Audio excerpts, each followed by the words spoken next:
Olá, estou gravando este vídeo aqui para fazer uma reflexão a respeito de uma pergunta que me foi feita sobre se os justos vão de fato morar no céu, né? Os salvos de fato vão morar no céu? Então há algumas religiões que não creem assim e, e alguns estudando, né, esses movimentos religiosos criou esta dúvida se de fato os salvos vão para o céu. Então nós vamos fazer uma reflexão aqui de alguns versos da Bíblia, tentando mostrar que de fato os salvos vão para o céu, tá? O primeiro texto que nós vamos analisar aqui se encontra em Apocalipse capítulo 2, no versículo 7. Apocalipse 2, 7. Vamos juntos nós meditarmos nesse texto. Quem tem ouvido, ouça o que o Espírito diz às igrejas. Ao vencedor, dar-lhe-ei que se alimente da árvore da vida que se encontra no paraíso de Deus. Então aqui, esse texto que nós lemos aqui, vem falando dos vencedores. E quem são os vencedores? Os salvos, né? Aqueles que se mantêm fiel a Deus até a volta de Jesus. E aqui diz que eles terão o direito de se alimentar novamente da árvore da vida, que nossos primeiros pais perderam esse direito. E o interessante do texto também que diz que esta árvore da vida se encontra no paraíso de Deus. Então, aonde é o paraíso de Deus? E aonde está esta árvore da vida, a qual os justos irão se alimentar? Vamos ver Apocalipse capítulo 22 e vamos dar uma analisada em dois versos aqui, o versículo 1 e o versículo 2, que nos diz assim: Então me mostrou o rio da água da vida, brilhante como cristal, que sai do trono de Deus e do Cordeiro. No meio da sua praça, de uma a outra margem do rio, está a árvore da vida, que produz 12 frutos, dando seu fruto de mês em mês, e as folhas da árvore são para a cura dos povos. Que interessante, né? Aqui então João teve uma visão aqui do trono de Deus, né? E aqui diz que ele viu ali, perto do trono de Deus, a árvore da vida, que produz os seus frutos de mês em mês, né? Dando 12 frutos, né? Durante todo o ano. Então, essa árvore produz esse fruto para ser alimentado. Então, diante do que nós estamos analisando aqui, a árvore da vida, o paraíso de Deus, é aonde está o trono de Deus. E se nós fizermos uma pergunta, aonde está o trono de Deus? Vamos ver o que a Bíblia diz, para não ficar nas nossas palavras, né? Mas vamos ver o que a palavra de Deus diz.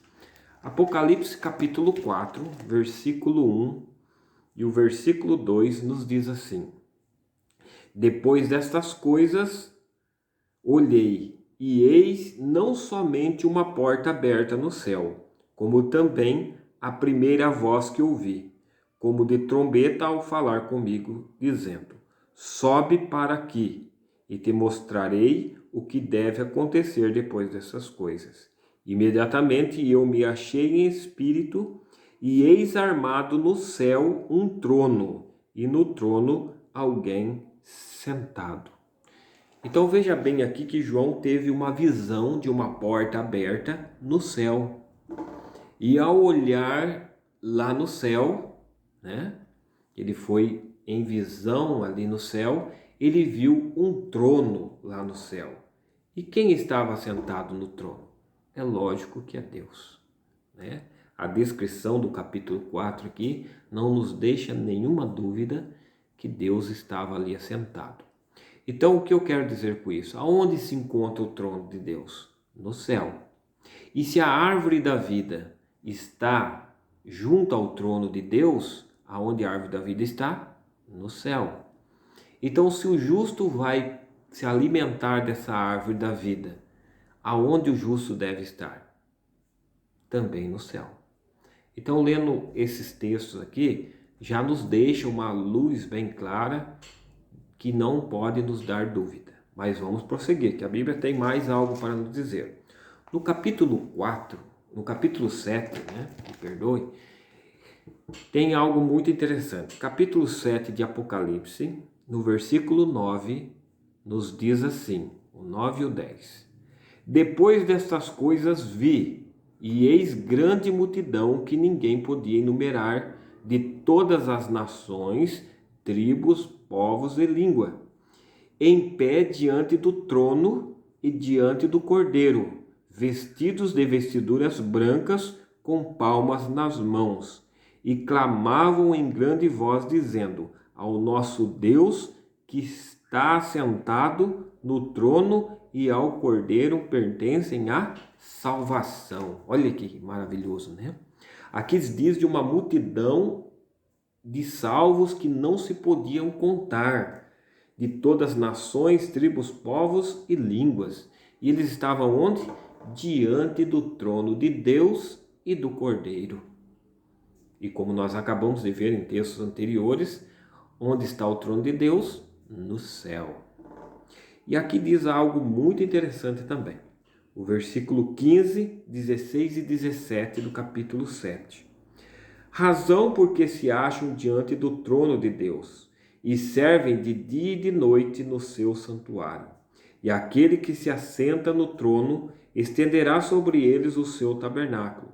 Jamais terão fome, nunca mais terão sede, não cairá sobre eles o sol e nem o ardor algum. Pois o Cordeiro que se encontra no meio do trono os apacentará e os guiará para as fontes da água da vida, e Deus lhe enxugará dos olhos toda a lágrima. Olha que interessante. Então aqui mostra bem claramente que aqueles que estarão diante do trono são pessoas que foram compradas aqui da terra, os salvos, as pessoas de toda tribo, nação, povos, línguas, E diz que eles não mais terão fome, não terão mais sede, não sofrerão mais aquilo que sofreram aqui. E diz que o Cordeiro que está no meio do trono os apacentará e os guiará até a fonte da água da vida. Então eles vão ser guiados até a fonte da água da vida. E aonde que é a fonte da água da vida? O texto que nós lemos aqui, Apocalipse 22, versículo 1, diz assim: então me mostrou o rio da água da vida, brilhante como cristal, que sai do trono de Deus e do Cordeiro. Então, quando Cristo vai guiar ele para as águas da vida, onde que é? Diante do trono. Ali há a água da vida. Que maravilha, né, gente? Que coisa maravilhosa. É entender que os salvos vão de fato estar no céu. E muitas pessoas querem negar isso. Mas há um outro ponto interessante aqui, para nós também fixarmos mais ainda esta verdade. Vamos ver aqui no Apocalipse capítulo 4, o versículo 5 e o versículo 6. Diz assim: do trono saem relâmpagos, vozes, trovões, e diante do trono arde 7 tochas de fogo, que são os 7 Espíritos de Deus. Estou falando do trono de Deus. Há diante do trono um como que mar de vidro, semelhante ao cristal, e também no meio do trono e à volta do trono 4 seres viventes, cheios de olhos por diante e por detrás. Então aqui outra descrição interessante que fala do trono de Deus é que diante dele existe como um mar de vidro. Existe algo que João viu que era tão grande que ele comparou aquele lugar como cristal, que seria o chão do santuário ali, descrito como se fosse um mar de vidro, muito grande. Só que o que nós conseguimos ver aqui? Algo interessante aqui também, Apocalipse capítulo 14. Vamos ver aqui outra descrição interessantíssima da palavra de Deus. vamos aqui para o capítulo 15 primeiro. Capítulo 15 diz assim os versos, versículo 2 em diante. Vi como que um mar de vidro mesclado de fogo, e os vencedores da besta, da sua imagem e do número do seu nome, que se achavam em pé no mar de vidro, tendo harpas de Deus na mão. Então vemos aqui, né, os salvos, os vencedores da besta, onde eles estavam? No mar de vidro. Que interessante, né? Se eles estavam no mar de vidro, onde que está esse mar de vidro? Como nós lemos em Apocalipse capítulo 4, diante do trono de Deus. E diz aqui, e entoavam o cântico de Moisés, servo do Deus, e cantavam o cântico do Cordeiro. Grande e admirável são as tuas obras, Senhor Deus Todo-Poderoso. Justo e verdadeiro são os teus caminhos, ó Rei das Nações. Então vemos aqui mais uma descrição que não deixa dúvida que os salvos estarão naquele mar de vidro, naquele local, e entoando cânticos diante do Deus Altíssimo. Então eu vejo diante de todas essas evidências, né, que de fato esse acontecimento se acontece no céu e ali os salvos se encontram neste local, né? Agora eu gostaria de ler Apocalipse também, capítulo 14, diz assim: Olhei e eis o Cordeiro em pé sobre o monte Sião, e com ele 144.000, tendo na fronte escrito o nome de seu Pai e o seu nome. Ouvi uma voz do céu como de muitas águas, como voz de grande trovão. Também voz que ouvi, que era como de arpistas quando tange as suas harpas. Entoavam um novo cântico diante do trono, diante dos 4 seres viventes e dos anciãos. Ninguém podia aprender o cântico, senão os 144.000 que foram comprados da terra. Então veja bem que essa voz vem da onde? Do céu, diante do trono. Então esses 144.000 estavam andando com Cristo aonde? No mar de vidro. Então vemos aqui que os 144.000 que são salvos estarão no céu.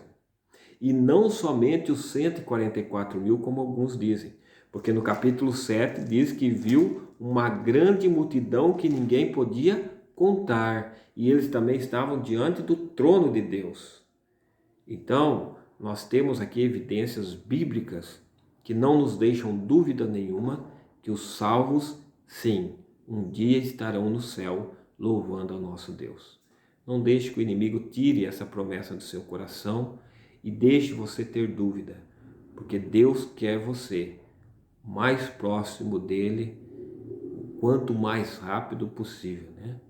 Jesus já veio aqui, morreu na cruz por nós e agora quer nos levar para o céu junto dele. Que Deus nos abençoe. Para isso é o meu desejo para mim e todos. Amém.